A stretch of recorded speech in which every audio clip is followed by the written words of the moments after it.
For the good people over at WRFG 89.3 FM Atlanta, our FM radio home. We've been holding down the FM radio spot for the past 15 plus years. One time for everybody who check us out every Thursday night, Friday morning from 3 a.m. to 6 a.m. Also, like I said, one time for the good people over at Live 365.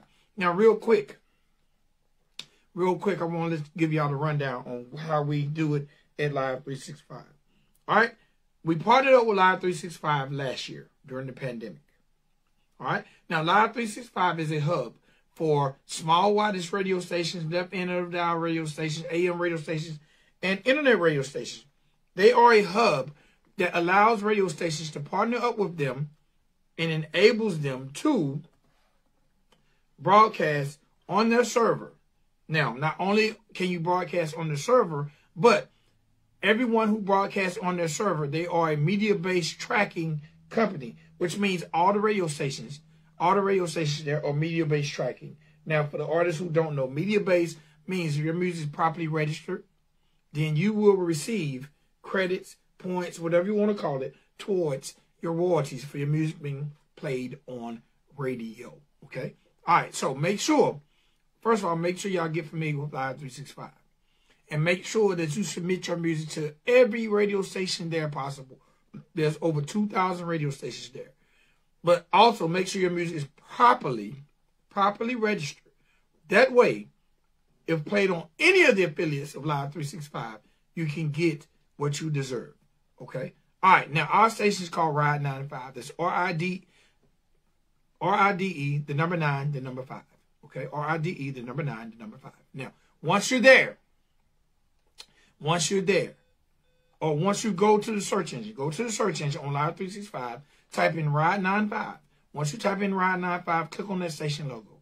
Once you click on that station logo, then you will hear music 24 hours a day, 7 days a week, 365 days a year. Now, if you want to check us out via your mobile device, also just as easy. All you got to do is download the Live 365 app, go to the search engine, type in Ride 95, R-I-D-E, the number 9, the number 5, click on that station logo, and again, music 24 hours a day, 7 days a week, 365 days a year. All right? Gotta say one time, my man KJ over at Bubble Beats. What's up, KJ? All right, my man KJ just remodeled the studio, so if y'all want to, get that crisp, clear recording or that crisp and clear engineering, make sure y'all holler at my man KJ over at Bubble Beats. And he also has a project out, too, I think it's called Black Thursday. Y'all make sure y'all stream it everywhere. All right? All right. All right, ladies and boys and girls, make sure y'all check out our station, Ride 95. All right? Now, it's time for me to do what I like doing most. Y'all know I like running my mouth. But I don't like just running my mouth. I like running my mouth and talking to the people that are moving and shaking our community. All right? I love talking to the people that are changing the world. Brick by brick, moment by moment, second by second. All right? The people that are definitely putting that work in. Whether it's through arts, entertainment, music, entrepreneurship, philanthropism, religion. If you're a damn good person, we are the platform for you to tell your story. And ladies and gentlemen, boys and girls, tonight is no different than any other night on the Ride and Dirty Show. So, welcome to the show. My guy, Elyahreev Immortal. What's going on, my G? Hey, what's happening? What's happening, brother? What's happening, man? Everything is good, man. I'm happy to be here, man. Just so happy to be here, man. All right, look. Yeah, man. It's great to be here.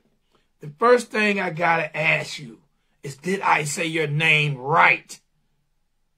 It's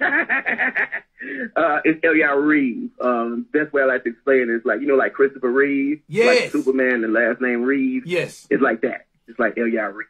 Elyahreev. For a lot of people, of course, they call me Reeve for short. Okay, Elyahreev Immortal. All right, sir. The first thing I got to say is I'm very humbled. I'm very humbled and very blessed that you're giving me these few precious moments to come on our platform to talk to our listeners, our subscribers, our viewers, people who check us out, whether it's on the streaming device, whether they're listening to the rebroadcast on the FM radio station, or whether it's checking us out on YouTube, Facebook Live, or Bigo.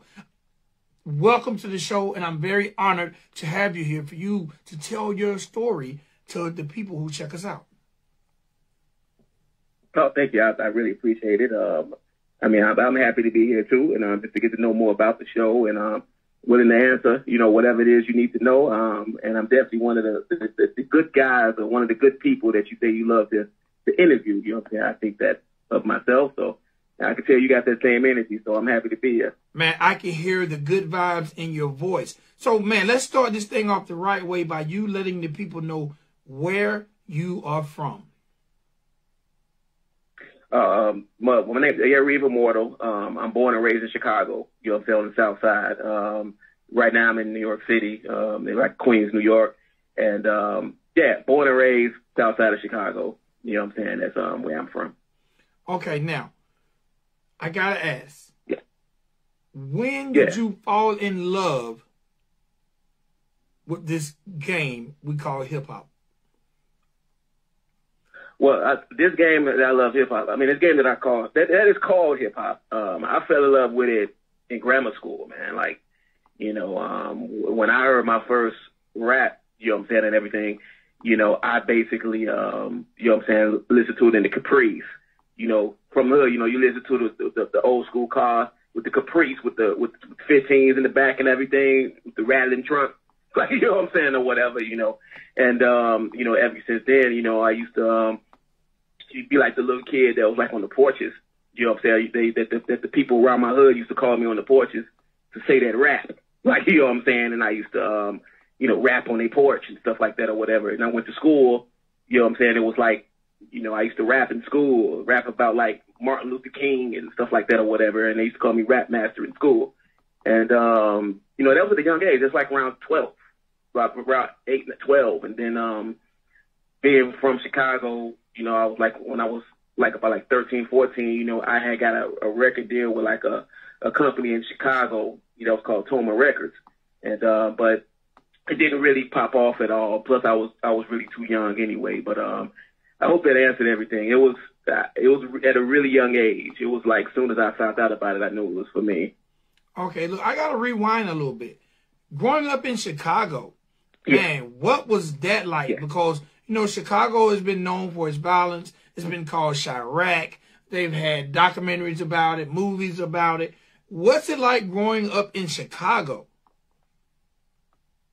Well, when I came up, it was, it was fun. I mean, I still love the city. I go back every year, sometimes twice, 3 times a year.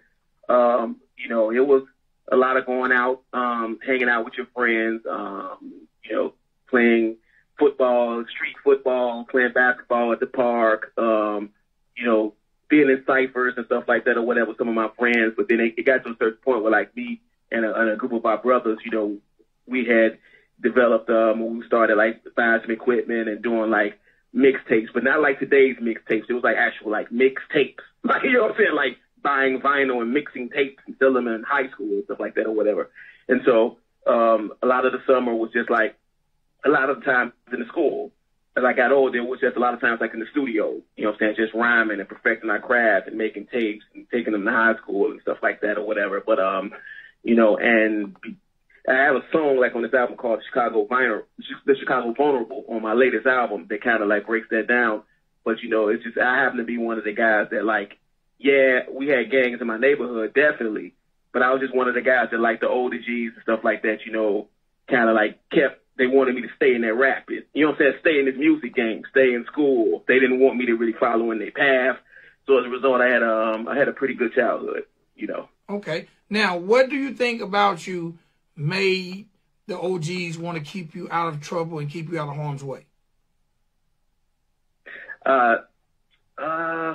I think it's what you said earlier about like that good energy. You know what I'm saying? As I grew older, I figured out that it's just like some people that, they just seem like they were just destined to prosper and they were just destined to do a lot of good things.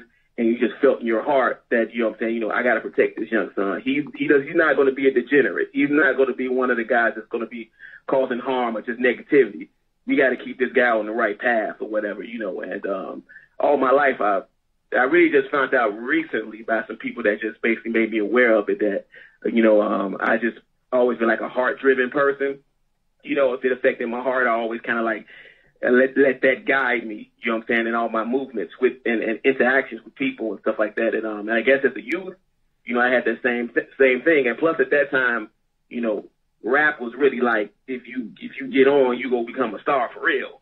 Even back then. So it was like, you know, he gonna get a record deal. You know, he's gonna make it big. So, you know, but even if it wasn't because of that, you know, if I would have made it big in school, they just didn't want me to be, you know, another statistic in the street, because like I said, it was very prevalent around where I was coming up around, you know, but, you know, they didn't want me to jump in just because to make money or to chase girls and stuff like that or whatever. They wanted me to continue to do this music thing or just be positive, you know.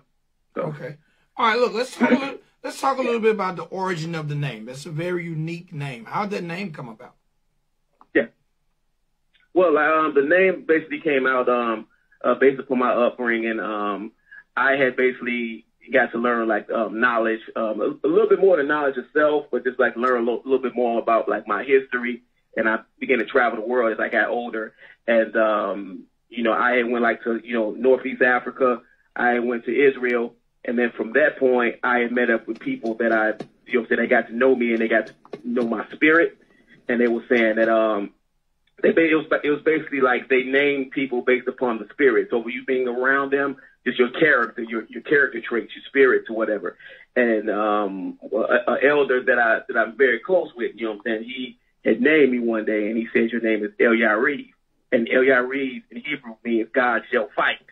Because he saw me as a youngster, he's like, he's got that fighter spirit. He's always willing to jump up and help and do things to, you know what I'm saying, assist us as we build.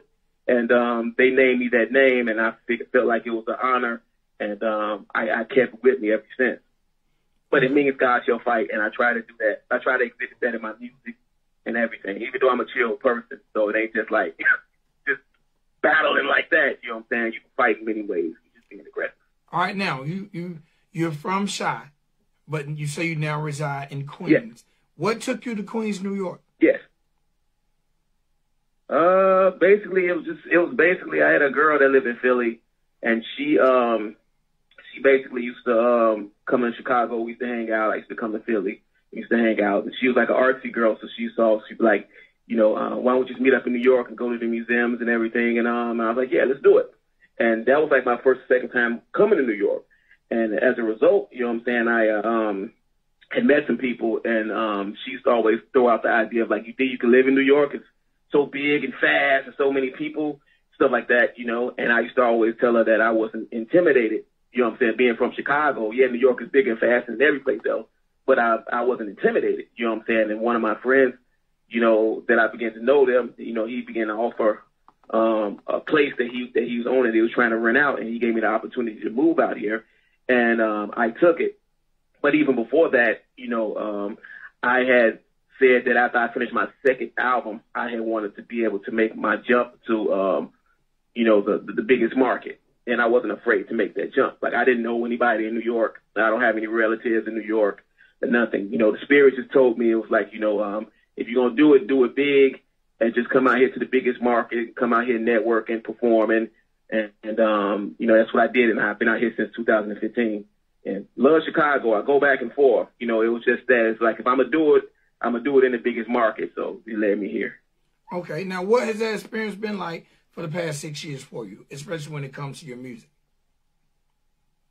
It's been a learning experience, but it's also been like a big growth experience, as far as, economically and just, on the networking end, you know, but it's connected me with a lot of key players that helped assist me in going way beyond just being an artist. Because I'm an artist guy. Like, I literally was on the boards working on some new production. You know what I'm saying? Like tonight, you know what I'm saying? And now I had to put it on pause. But, you know, I'm a producer. You know what I'm saying? I'm an MC. And, you know, in New York had the opportunity where on a weekly basis you can always go out to open mics and network with other artists, meet singers, meet MCs, meet people that's just in the industry. And New York was really good at that, you know, before COVID. You know what I'm saying? But before COVID, it was like every week I was always going out performing, networking, and just meeting and connecting with people one by one and even more than one. And as a result, it pushed me to the point where it's like, okay, I maxed out on this. Now it's like I'm going to continue to do that. But what is it going to take in order for me to catapult to the next level? And then that's when I started meeting people that were doing that. And it helped me with my growth. And I think one of the biggest things that to New York kind of helped is that, it has a reputation of being like very expensive, you know what I'm saying? But once you really get out here and you really know, it's like, yeah, but you can also make the most money if you're willing to work hard and you're willing to work smart, you know what I'm saying, or whatever. So, and that's been the case. So, you know what I'm saying? So that helped me in being able to invest in myself, you know what I'm saying, as far as equipment and marketing and everything, so, I always wanted to be that person that was able to be self-funded, and I didn't want to be asking nobody for help. So I appreciate that part of it. Okay. Now, who are some of your influences that when it comes to making and creating your music? Being from the Chi,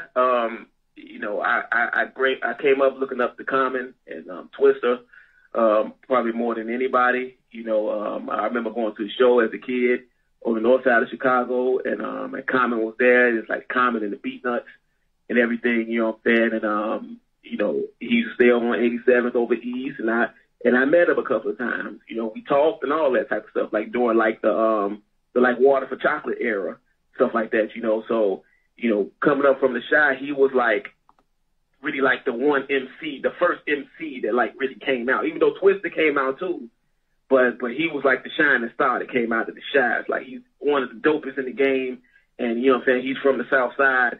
And I was like, I'm gonna take it to the next level like him, but I'm gonna be a real lyricist and be true to the craft like he is. You know what I'm saying? And then from that part, it led me to the, you know what I'm saying, to the the Kanye's, you know what I'm saying, well, I'm gonna say even before that, I love Rakim, I love Run DMC, I love MC Light, Tribe Called Quest, De La Soul, Mos Def, Kweli, all of those different people. So it's like I'm a real student of the game as far as like I'm an encyclopedia when it comes to just like all that classic hip hop music and stuff like that. So, but if you were to put it on one particular person, I would say it was like Common, because he was like the guy that I saw that really made it out of the conditions that I came up in. Okay, all right. Now you mentioned tons and tons of lyricists. Everyone you mentioned is considered a lyricist. So my question to you is, especially in 2021, in the age where people talk about mumble rap, where you have rappers singing more than rapping, how important to you are lyrics?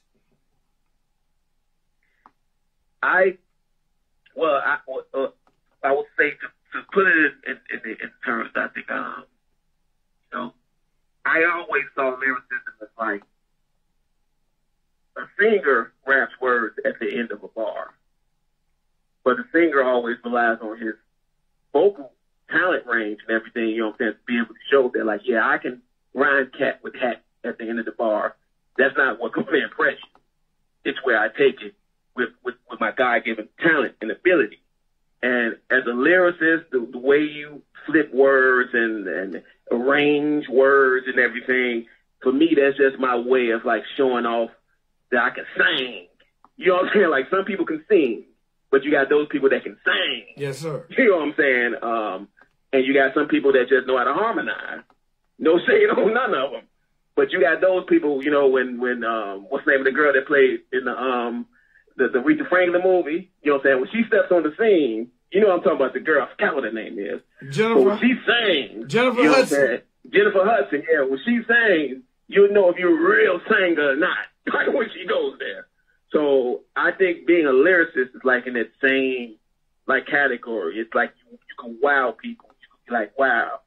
I still like the person in the audience being wowed and like thinking in their head, they're like, man, how did he come up with that? How did he arrange that? I could never be able to come up with that.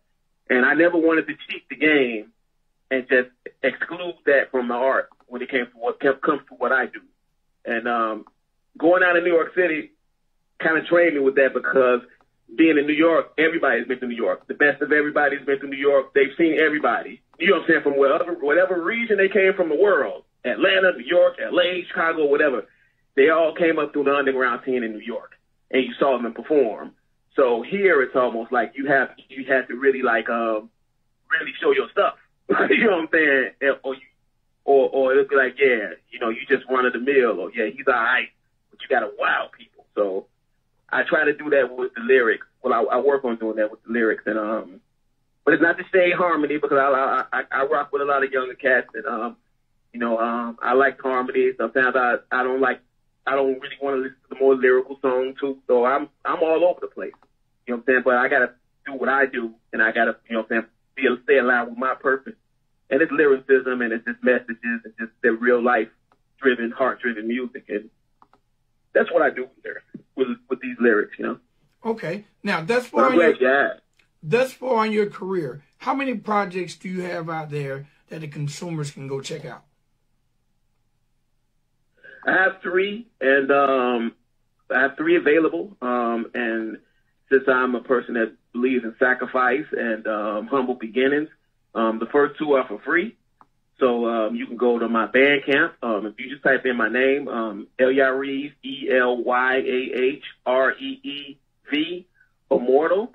You can go to my Bandcamp page and just click the button, and you can get it for free. The first one is called SOTS1, Divine Will. Then the second one is called SOTS1, SOTS2, The Master's Room. And my latest, which isn't for free, you know what I'm saying, is SOTS3, Escape His Haze. And that's available everywhere. All 3 of those are available everywhere. But if you want to get the first 2 for free, you can get it for free on Bandcamp, because unfortunately, you know, Apple and Tidal and all that, they don't have a free option there. But I still make it available for free.